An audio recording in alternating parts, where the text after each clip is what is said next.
Hello students, कैसे हैं आप लोग। आई होप आप लोग अच्छे होंगे। स्टूडेंट्स, आपकी जानकारी के लिए हम बता दें कि हमने जो है टीडीपी में जो है कई सारे टॉपिक कंप्लीट किए हैं। अगर आप उनको नहीं दिखे तो पहले उसको वॉच करिए, उसके बाद जो है इस टॉपिक पे आइए। हमने उसमें जो है इंसुलेटर, कंडक्टर और जो है voltage distribution and string efficiency है, और जो है वोल्टेज रेगुलेशन है। ऐसे बहुत सारे टॉपिक जो है हमने क्लियर किए हैं। आज के टॉपिक में हम बात करने वाले हैं, बहुत इंपॉर्टेंस है केल्विन लॉ। तो चलिए उसको देखते हैं। केल्विन लॉ जो है होता क्या है। तो केल्विन लॉ समझने के लिए आपको जो है ये जानना है कि केल्विन लॉ जो है इकोनॉमिकल साइज ऑफ कंडक्टर को जो है केल्विन लॉ की सहायता से ही ज्ञात किया जाता है। तो चलिए देखते हैं। एक यहाँ पर लिखते हैं केल्विन लॉ। तो ये टॉपिक जो है काफ़ी इंपॉर्टेंस है और जल्दी समझ में नहीं आता है, तो हम आपको ऐसा बताएंगे कि एक बार में जो है समझ में आ जाएगा। तो देखिए, केल्विन लॉ जो है ये क्या करता है, इकोनॉमिकल साइज ऑफ कंडक्टर को जो है ये बताता है। Economical size of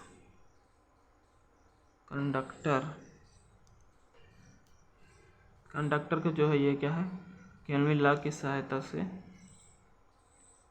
kelvin law के सहायता से किया जाता है।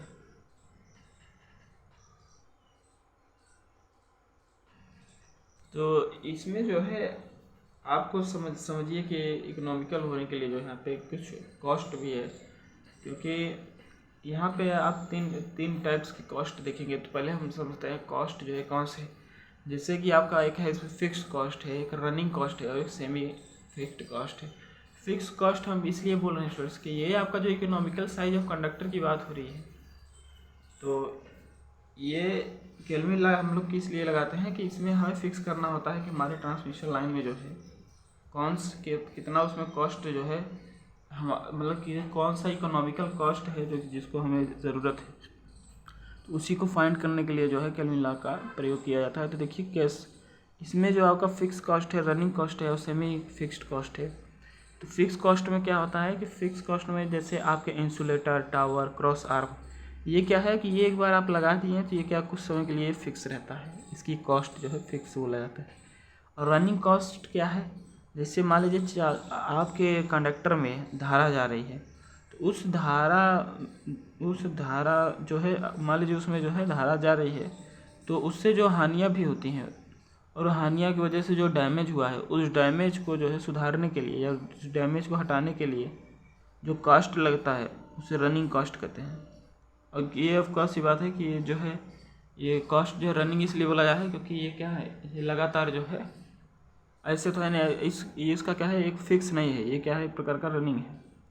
अब धारा की वजह से डैमेज हो रहा है, तो इसलिए जो है यहाँ पे बताया गया। और सेमी फिक्स्ड कॉस्ट क्या है कि वह यह धारा को के मान पर निर्भर करता है, इसी कारण इसे सेमी फिक्स्ड में रखा गया है, जैसे कि कंडक्टर, इसलिए जो है इस सेमी फिक्स्ड में ये रखा गया है। तो चलिए हम देखते हैं कि कॉस्ट यहाँ पे तीन टाइप्स के हम इसको लिखते हैं। आप पहले इसको एक एक ऐसे ही देखते रहिए, अभी लास्ट में देखिएगा आपको जो है ब्रीफली समझ में आ जाएगा। तो ये देखिए कॉस्ट, अब कॉस्ट को हम देखते हैं यहाँ पे। कॉस्ट यहाँ पे हमने जो है थ्री टाइप्स के यहाँ पे बोले हैं, तो इनको हम ऐसे अच्छी तरह से आपके सेमेस्टर एग्ज़ाम में जो है, अगर आपके सेम एग्ज़ाम में जो है ये सब आते हैं जिस प्रकार से हम लिख रहे हैं आप उस प्रकार से इसको लिखिएगा। तो यहाँ देखिए इसको लिखिए फिक्स्ड कॉस्ट, एक है आपका रनिंग कास्ट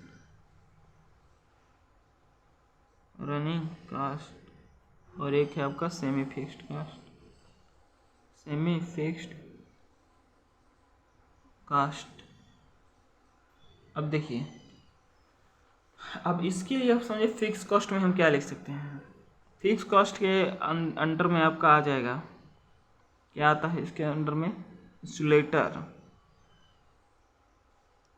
इंसुलेटर जिसे हम एक बार लगा दें तो उसकी कॉस्ट जो है लगभग हमारे लिए फिक्स हो जाए।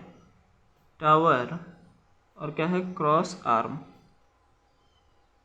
टावर हमने आपको पढ़ा है, इंसुलेटर हमने पढ़ा है, क्रॉस आर्म हम जानते हैं कि जो टावर में ऐसे जैसे मान लीजिए टावर बना है तो इसके बीच में यहाँ से क्रॉस आर्म नहीं होता है, ये इसी के बीच में जो है इंसुलेटर को लगाते हैं, तो वह है क्या है, ये क्रॉस आर्म है। तो देखिए इसके बाद जो है रनिंग कॉस्ट में अगर हम लिखना चाहें तो हम उसमें क्या लिखेंगे कि चालक में धारा जा रही है। मान लीजिए कोई चालक है, उसमें धारा जो है जा रही है, तो उसको हम लिखते हैं यहाँ पे चालक में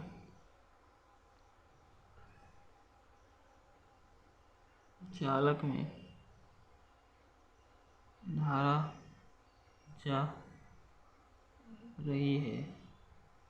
अब उस धारा की वजह से जो है हानियाँ भी होती हैं, तो यहाँ पे लिखते हैं तो उस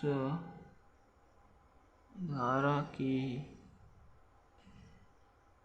वजह से हानियाँ भी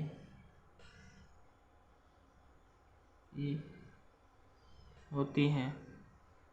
अब देखिए उस धारा की वजह से जो है हानियाँ भी होती हैं, जिसकी वजह से डैमेज होता है, जिसकी वजह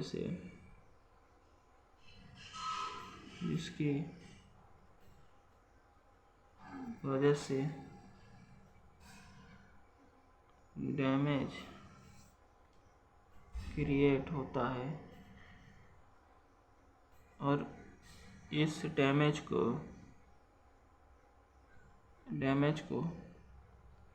हटाने के लिए जो कास्ट लगाया जाता है उसे रनिंग कास्ट कहते हैं।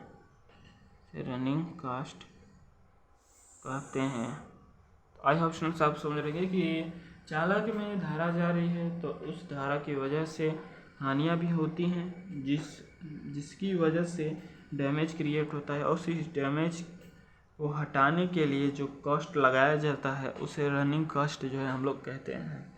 तो देखिए सेमी फिक्स्ड कॉस्ट अगर हम बात करें तो उसमें हम क्या लिखेंगे कि यह धारा के मान पर निर्भर करता है। तो इसमें चलिए हम कहते हैं कि धारा पे यह क्या है, धारा के मान पर निर्भर करता है, यह धारा के मान पर निर्भर करता है। मतलब ये क्या है, करंट पे जो है डिपेंड है। अगर इसका हिंदी में हम समझे तो ये होता है, ये धारा के मान पर जो है निर्भर करता है, इसी कारण इसे जो है सेमी फिक्स्ड कॉस्ट में रखा गया है। यहाँ लिखते हैं इसी कारण इसे सेमी फिक्स्ड कॉस्ट में रखा गया है। अब ये आप सोच रहे होंगे, ये आपने तीन टाइप के जो है ये कॉस्ट किस लिए हमें बताए हैं। तीन कॉस्ट का प्रयोग जो है अभी हम एक डेरिवेशन यहाँ पे हम करने वाले हैं, तो उस डेरिवेशन में इन सारे कॉस्ट का जो है प्रयोग है। तो चलिए उस डेरिवेशन को हम स्टार्ट करते हैं। तो आई होप आपको ये तीनों जो चीज़ जो हम यहाँ पे हमने बताई हैं उसको आप समझ रहे होंगे। तो केल्विन लॉ का मतलब यही है कि इकोनॉमिकल साइज ऑफ कंडक्टर को डिसाइड करने के लिए, मतलब ट्रांसमिशन लाइन में जो आपके सारे इंस्ट्रूमेंट लगे हैं उसको जो है उसके इकोनॉमिकल हम इसीलिए वर्ड यूज कर रहे हैं कि वो इसलिए हो कि उसको हम आसानी से जो है प्रिफर कर सकें, हमारा कहने का मतलब ये है। और उसमें कितना कॉस्ट है उसके कॉस्ट पे डिपेंड है। तो इसलिए 3 टाइप्स का हमने उसके मतलब इंस्ट्रूमेंट के आधार पर 3 टाइप्स कॉस्ट हमने यहाँ पे लिया है, जैसे फिक्स्ड कॉस्ट है, रनिंग कॉस्ट है, सेमी फिक्स्ड कॉस्ट है। तो ये सारे कॉस्ट जो है अभी हम आपको जो बता रहे हैं, इस सारे कॉस्ट जो है अभी हम डेरिवेशन में इसका प्रयोग करेंगे, तो आपको लगेगा कि हाँ नहीं ये टॉपिक जो है अभी पीछे हमें बताया गया है। तो चलिए देखते हैं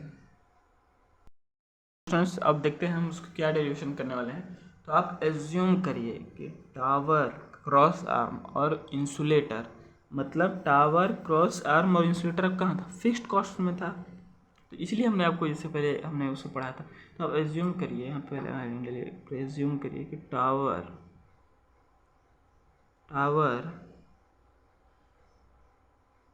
क्रॉस आर्म, और क्या है insulator, tower cross arm insulator, इसका जो कॉस्ट है C1 है, और ये इसकी जो हमने कीमत लगाई है वो P1 है। इसकी कीमत है, देखिए स्टूडेंट्स, ये आपका जो है ये वाला कॉस्ट था, ये क्या था, फिक्स्ड कॉस्ट था। अब जो हम कॉस्ट ऑफ कंडक्टर, तो कंडक्टर कहाँ पे था, सेमी फिक्स्ड कॉस्ट में था। तो यहाँ पे अगर हम लिखे कि द कॉस्ट ऑफ कंडक्टर,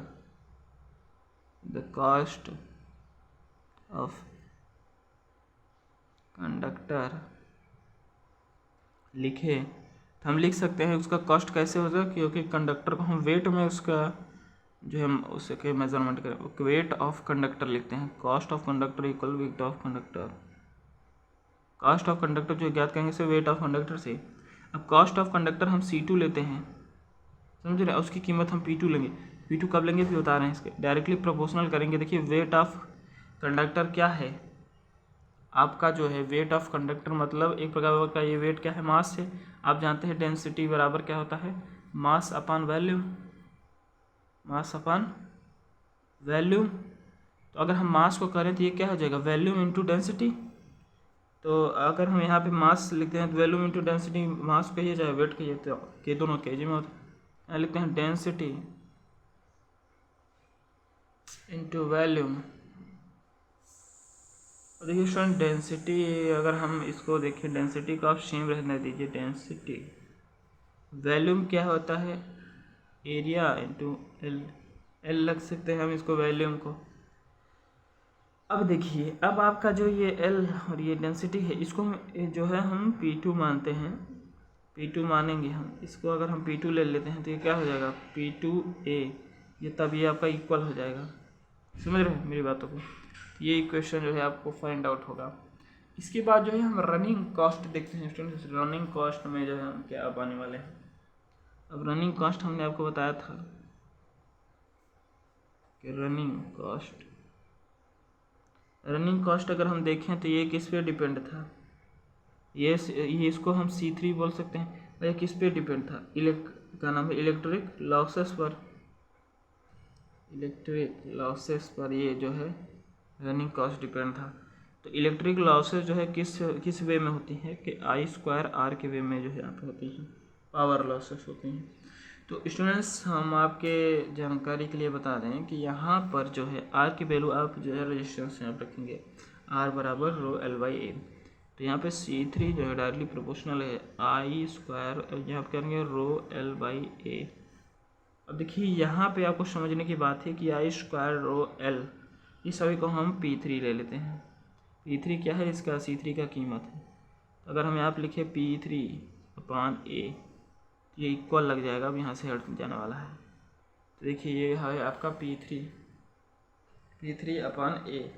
तो आई होप आप ये तीनों कॉस्ट अब आपको मिल गए होंगे। तो ये अगर हम लिखें टोटल कॉस्ट ऑफ कंडक्टर, लिखिए टोटल कॉस्ट ऑफ, अगर हम टोटल कॉस्ट लिखें, जैसे टोटल कॉस्ट, क्या लिखें, टोटल कॉस्ट, तो हमें क्या मिलने वाला है, जो कि C है, क्या मिलने वाला है, हम total cost P1 plus P2A, P1 ये था, P2A ये था, और ये क्या है P3 plus P3A। I hope students आपको ये दिख रहा होगा। इसके बाद जो है इसको अगर हम इस इकोनॉमिकल कॉस्ट को निकालें तो इसको हमें जो है डिफ्रेंशिएशन करना होगा विद रिस्पेक्ट टू A, इस C को। तो अगर हम इसको ऐसे लिखें, इकोनॉमिकल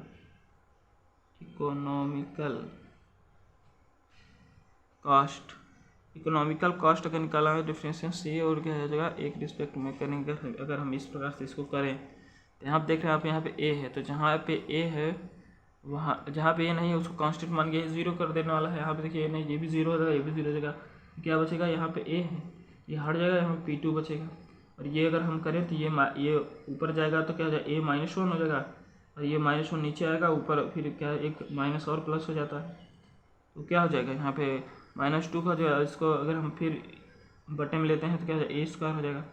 तो इसको अगर आप करेंगे जो है डिफ्रेंशिएशन, तो आप यहाँ तो आने वाले हैं 0 = 0 प्लस P2 जो है ए नहीं होगा, P2 बचेगा, ये माइनस लग जाएगा और क्या हो जाएगा ये P3a²। अगर आप इसको नहीं सोच पा रहे तो हम इसको यहाँ बताते हैं। देखिए, अगर आप इसको डिफ्रेंशिएशन अगर आप करते हैं P3 ऊपर ले जाते हैं तो ये क्या हो जाएगा, A इनवर्स हो जाएगा। तो एक रिस्पेक्ट में हो रहा है तो ये आपको बाहर आ जाएगा।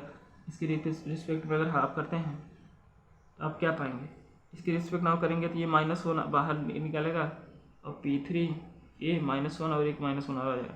ये क्या हो जाएगा P3a - 2 और इसको लिखेंगे P3, इसको अगर बटे में करेंगे तो क्या हो जाएगा a²।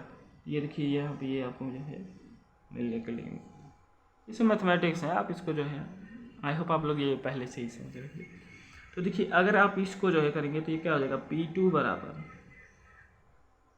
बराबर क्या हो जाएगा P3a²।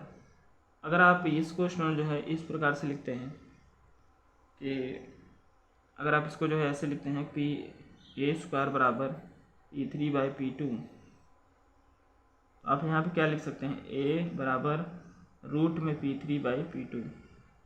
आई होप स्टूडेंट्स आप ये समझ रहे होंगे। ये आपके बुक में जो है मिल रहा होगा, ये कहाँ से आया है। तो यहाँ से स्टूडेंट्स आप समझिए कि जो है यहाँ पे अगर हम लिखे C1 = C2 है, अगर C1 इक्वल है C2 के, C2 कास्ट होने पर जो है आपका इकोनॉमिकल कास्ट होगी, मतलब फिक्स्ड कास्ट = वेरिएबल कास्ट। तो यहाँ पर अगर हम इसको लिखें C1 = C2, C1 = C3, sorry C1 = और C2 = C3 अगर यहाँ पे हम करें तो आपका जो है एक है, तो हम आपको ऐसे डायरेक्ट ना बताते हैं। देखिए यहाँ पे आप इसको ये भी एक प्रकार से निकाल सकते हैं। अगर आप यहाँ से देखें तो अगर हम इसको लिखना चाहें तो हम लिख सकते हैं P2a बराबर P3a। अब P2a कहाँ है आपका, P2a है आपका C2, तो यहाँ पर आप लिख सकते हैं C2 बराबर P3a। P3a का क्या है, P3a आपका C3 है। ये P2 बराबर C3 जब होता है तब ये आपका क्या होता है, इकोनॉमिकल कॉस्ट होता है, ये हम आपको बताने वाले हैं। तो P2 जब इक्वल होता है C3 के, कॉस्ट होने पर इकोनॉमिकल कॉस्ट होगी, हमारा कहने का मतलब ये है। आई होप आप समझ रहे होंगे स्टूडेंट्स, इन दोनों का रिलेशन है। इस कंडीशन में जो है आपका इकोनॉमिकल कॉस्ट होगा, इकोनॉमिकल कॉस्ट होगा। आई होप आप ये बातें समझ रहे होंगे। तो स्टूडेंट्स, केल्विन लॉ का ये डेरिवेशन काफ़ी इंपॉर्टेंट जो हमने आपके भी यहाँ बताए हैं। इसमें देख रहे होंगे जितने हमने कॉस्ट बताए थे सभी कॉस्ट के जो है उपयोग हुए हैं। तो आई होप आपको ये समझ में आएगा। इसके बाद हम देखते हैं कि लिमिटेशन जो है केल्विन लॉ के वो कहाँ कहाँ है। तो उसके बाद हम इसके बाद इस देखते हैं। तो चलिए स्टार्ट करते हैं। जो है केल्विन लॉ के लिमिटेशन क्या है, तो देखिए लिमिटेशन ऑफ केल्विन लॉ अगर हम लिखें तो यहाँ पर हम लिख सकते हैं it quite difficult to estimate the energy losses. मतलब यह काफ़ी डिफ़िकल्ट होता है कि एस्टिमेट करें आप energy losses in the line without the actual load, without actual load curve के हिसाब से, which are not available at the time of estimation, जो कि अवेलेबल नहीं होता है किसके टाइम पे, एस्टिमेशन के टाइम पे। अगर हम इसको लिखना चाहें तो हम लिख सकते हैं कि लिमिटेशन ऑफ केल्विन लॉ। तो अगर आपको केल्विन लॉ काफ़ी करके आता है आपके सेमेस्टर एग्जाम में, और वैसे भी आपके इंपॉर्टेंट है। यहाँ पे अगर हम लिखें it is quite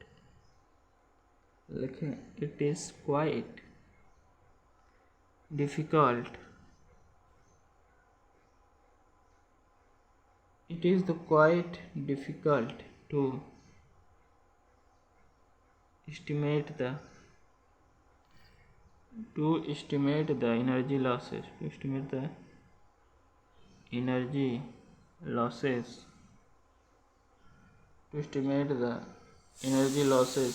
in the line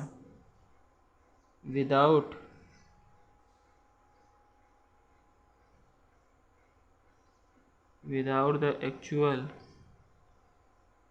load curve, बिना जो है एक्चुअल लोड कर्व के जो कि यह जो है अवेलेबल नहीं होता, available at the time of estimation, eight the time of मतलब किसके टाइम पे, एस्टिमेशन के टाइम पे। आई होप आपको ये पॉइंट समझ में आएगा। इसके बाद अगर हम लिखें तो यहाँ पे लिख सकते हैं कि जो है interest and depreciation on the capital cost can not be determined accurately. यहाँ पे लिखते हैं interest and depreciation cost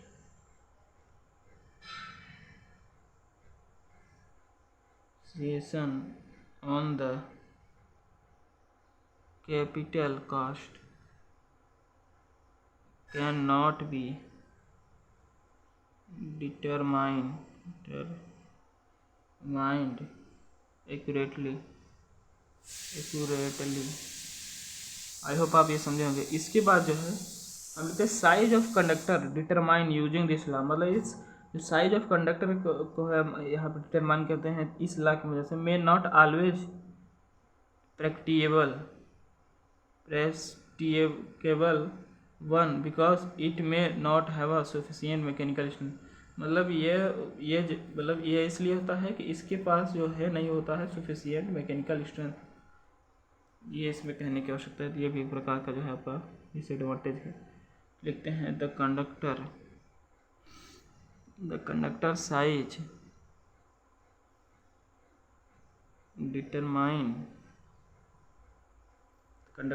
determine using this law may not always be practicable one because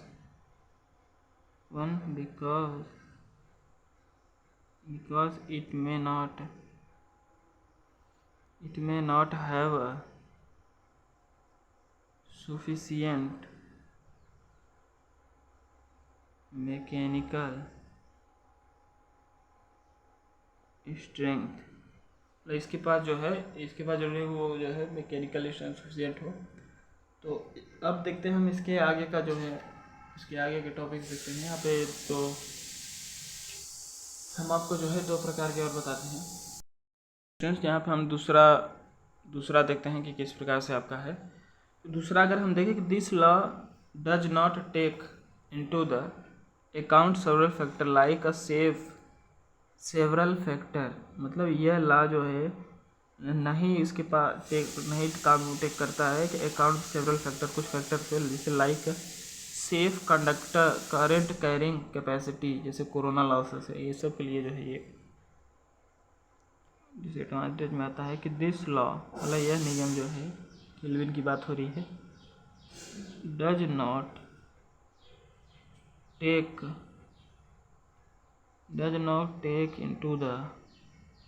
into account several factor like safe current carrying capacity से कि corona losses. अगर आप corona losses नहीं देखें तो हमने पढ़ा है, तो आप कोरोना लॉसेस जो है जाके देखिए। अब देखिए इकोनॉमिकल साइज ऑफ कंडक्टर में काज the voltage drop beyond the acceptable limit. ये भी आपका जो है एक प्रकार का हो जाएगा। तो इकोनॉमिकल कॉस्ट ऑफ और इकोनॉमिकल साइज ऑफ लेते हैं, कॉस्ट नहीं, economical size of conductor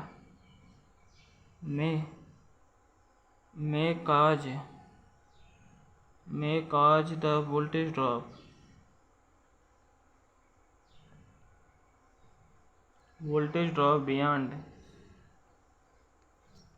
beyond the acceptable limit. Acceptable limit.